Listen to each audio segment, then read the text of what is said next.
dikeluarkan oleh Istana Negara berhubung proklamasi darurat yang berkuat kuasa di negara ini, saya berdiri di hadapan saudara dan saudari sekalian pada pagi ini untuk membuat beberapa penjelasan.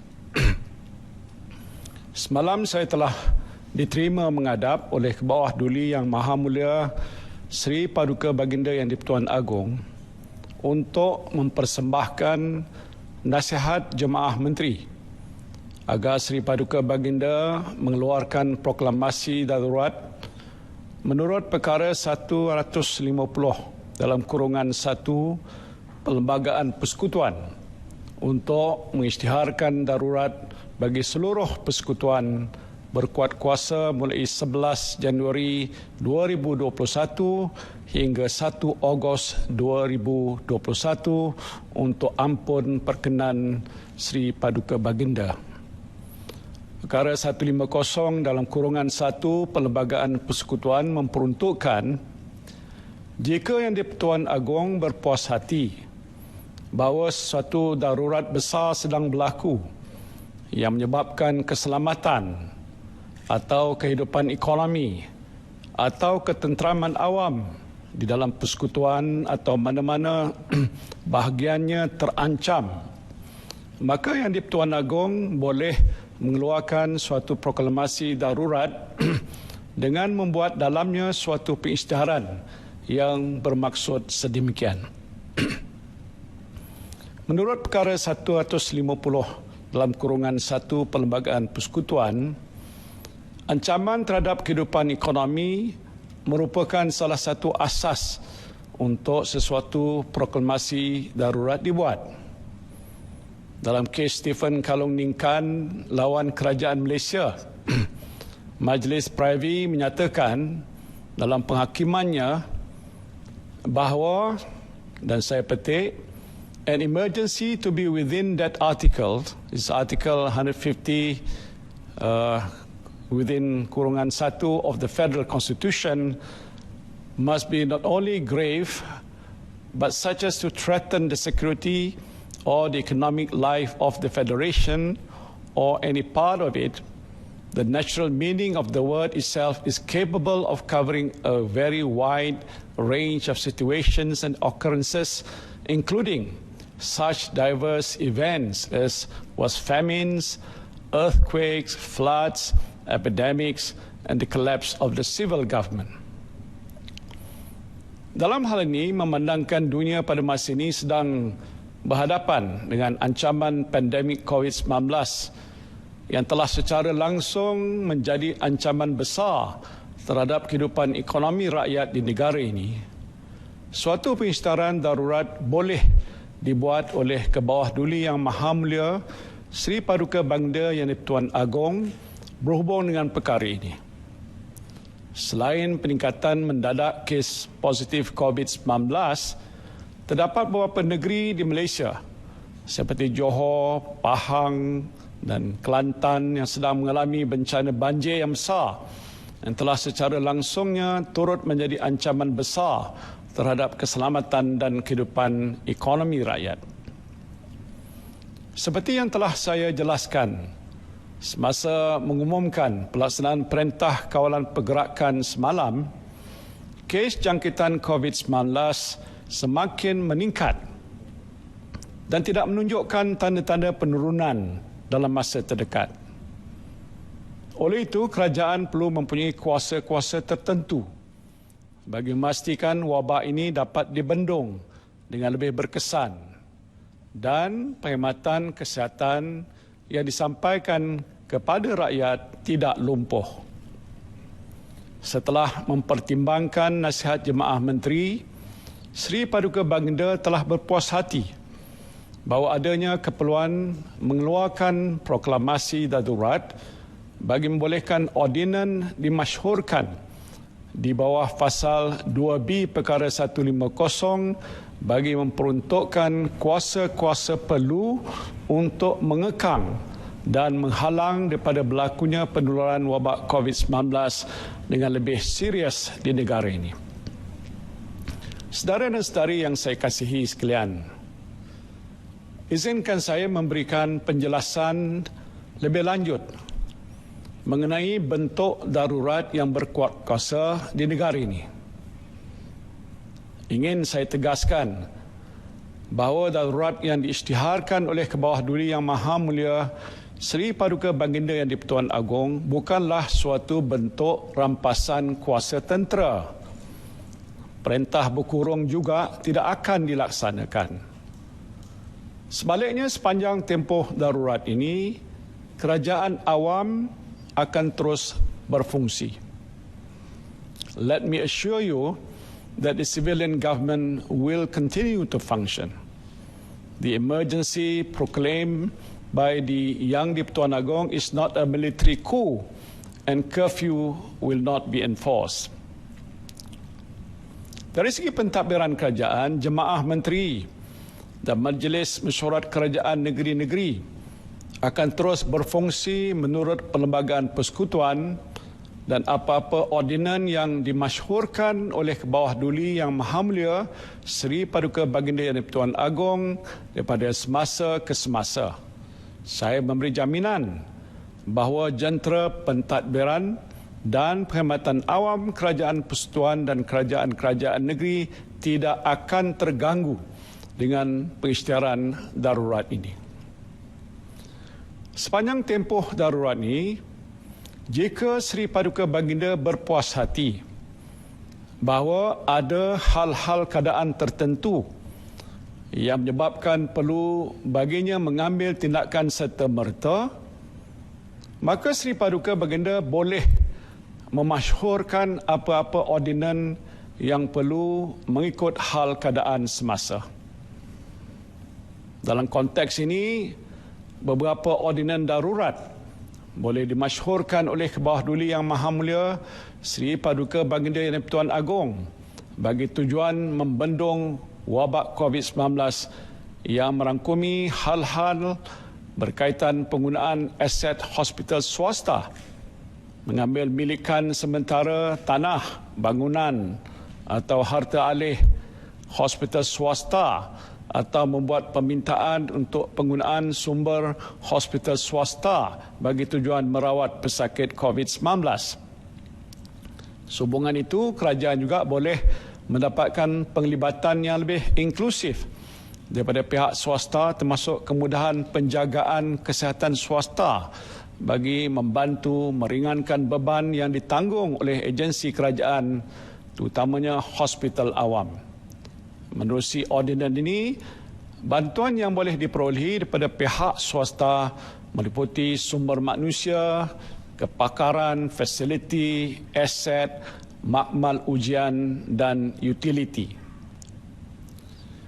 Di samping itu, kuasa-kuasa perlu di bawah ordinan ini juga akan digunakan untuk memudahkan urusan dan mengatasi apa-apa peraturan yang menyukarkan penyampaian perkhidmatan kesihatan awam secara pantas, cekap dan berkesan dalam pandemik ini. Suatu ordinan juga boleh dimasyhurkan untuk memperuntukkan kuasa penguatkuasaan kepada Angkatan Tentera Malaysia selain kuasa yang sedia ada, mengikut kuasa-kuasa yang diperuntukkan kepada Polis Diraja Malaysia di bawah Kanun Tata Cara Jenayah atau mana-mana undang-undang penguatkuasaan lain yang berkaitan. Angkatan Tentera Malaysia juga akan diperuntukkan kuasa untuk membantu melaksanakan fungsi-fungsi berhubung dengan kesihatan awam dan fungsi-fungsi yang dijalankan oleh pegawai awam yang berkaitan semasa pandemik ini. Selaras dengan proklamasi darurat ini, aspek kawalan sempadan negara juga akan diperketatkan dengan memberikan kuasa kepada anggota tentera selain polis dan immigration untuk menangkap parti dan sesiapa saja yang menceroboh sempadan negara. Selain itu, suatu ordinan juga boleh dimasyhurkan untuk meminda Akta Pencegahan dan Pengawalan Penyakit Berjangkit 1988 untuk meningkatkan keberkesanan penguatkuasaan akta ini dalam membendung penularan COVID-19 dan ini termasuk meningkatkan penalti ataupun hukuman ke atas sesiapa yang melanggar undang-undang dan peraturan berkaitan pengawalan wabak COVID-19. Ordinan-ordinan yang bertujuan untuk memerangi sabotaj ekonomi, monopoli dan kenaikan harga barang secara keterlaluan dalam masa pandemik juga boleh dimasyhurkan oleh Seri Paduka Baginda. Tindakan penguatkuasaan yang lebih tegas dan hukuman yang lebih berat boleh dikenakan untuk tujuan ini. Semua ordinan yang dimasyhurkan oleh Kebawah Duli Yang Maha Mulia Seri Paduka Baginda Yang di-Pertuan Agong akan diwartakan dan boleh diketahui oleh rakyat. Saudara dan saudari yang saya kasihi sekalian, dalam tempoh darurat ini juga, kuasa-kuasa eksekutif persekutuan akan meliputi apa-apa perkara dalam kuasa perundangan negeri kecuali bagi apa-apa perkara hukum syarak ataupun adat Melayu atau mengenai apa-apa perkara undang-undang atau adat anak negeri di Sabah ataupun Sarawak, agama, kewarganegaraan dan bahasa selaras dengan Fasal 6A Perkara 150 Perlembagaan Persekutuan. Selain itu, Parlimen dan Dewan Undangan Negeri tidak akan bersidang sehingga suatu masa yang ditetapkan oleh Yang di-Pertuan Agong. Sepanjang tempoh darurat berkuat kuasa, pilihan raya umum, pilihan raya negeri dan pilihan raya kecil tidak akan diadakan. Dalam keadaan biasa, pilihan raya kecil mesti diadakan dalam tempoh 60 hari selepas kerusi diisytiharkan kosong. Pilihan raya negeri juga mesti diadakan dalam tempoh 60 hari selepas Dewan Undangan Negeri dibubarkan. Sedangkan kita tahu rakyat pada masa ini tidak mahu pilihan raya diadakan untuk mengelakkan wabak COVID-19 merebak seperti yang berlaku selepas pilihan raya negeri Sabah baru-baru ini. Dan untuk menjamin pelaksanaan tempoh darurat dibuat secara adil dan telus, sebuah jawatan kuasa khas bebas akan ditubuhkan di bawah suatu ordinan untuk menasihati Seri Paduka Baginda sama ada darurat besar ini masih berlaku dalam persekutuan bagi meneruskan tempoh kuatkuasa proklamasi darurat atau menamatkan proklamasi lebih awal daripada tarikh yang ditetapkan. Saudara dan saudari yang saya kasihi sekalian, mutakhir ini terdapat pihak-pihak yang mendesak supaya pilihan raya diadakan. Saya tidak berniat untuk tidak mengadakan pilihan raya. Perkara utama yang menghalang saya daripada menasihati Kebawah Duli Yang Maha Mulia Seri Paduka Baginda Yang di-Pertuan Agong agar membubarkan Parlimen untuk membolehkan pilihan raya diadakan ialah pandemik COVID-19. Keputusan untuk tidak mengadakan pilihan raya semasa pandemik COVID-19 ini masih menular ini adalah selaras dengan satu daripada 5 prinsip maqasid syariah, iaitu menjaga nyawa ataupun hifzun nafs. Dan dalam konteks ini adalah menjadi kewajipan saya sebagai ketua kerajaan untuk menjaga nyawa rakyat dengan melindungi saudara dan saudari sekalian daripada jangkitan COVID-19 ini. Ini adalah kemaslahatan yang paling utama yang dituntut oleh agama Islam. Justru saya memberikan komitmen yang tegas bahawa pilihan raya umum akan diadakan sebaik sahaja jawatan kuasa khas bebas yang akan ditubuhkan memperakukan bahawa wabak COVID-19 telah reda atau pulih sepenuhnya dan pilihan raya adalah selamat untuk diadakan. Pada masa itu terpulanglah kepada rakyat untuk memilih kerajaan mana yang layak untuk mentadbir negara ini dan menjaga kebajikan saudara dan saudari sekalian. Inilah komitmen dan aku janji saya yang akan saya tunaikan insya-Allah. Bagi saya dalam keadaan negara dan rakyat yang sedang menghadapi satu mudarat besar ini, adalah amat penting semua ahli politik mengenepikan perbezaan masing-masing dan bersolidariti bersama rakyat. Bila tiba masa untuk berpolitik, maka berpolitiklah dengan penuh bertanggungjawab. Saya juga memberikan jaminan bahawa sepanjang tempoh darurat ini, Badan Kehakiman akan terus berfungsi untuk menegakkan hukum dan keadilan. Kerajaan Perikatan Nasional akan terus mempertahankan kebebasan Badan Kehakiman dan tidak akan sekali-kali mencampuri urusan mahkamah. The judiciary will continue to be the beacon of justice in our country, and I will never interfere in the business of the court. Aktiviti ekonomi juga akan terus berfungsi tertakluk pada SOP dan perintah kawalan pergerakan yang berkuat kuasa. Kerajaan akan memastikan aktiviti ekonomi tidak terhenti agar rakyat mampu untuk terus bekerja dan perniagaan, perdagangan di industri dapat terus beroperasi seperti biasa. Kerajaan juga komited untuk memastikan amalan-amalan governance terbaik terus diamalkan sepanjang tempoh pelaksanaan darurat ini.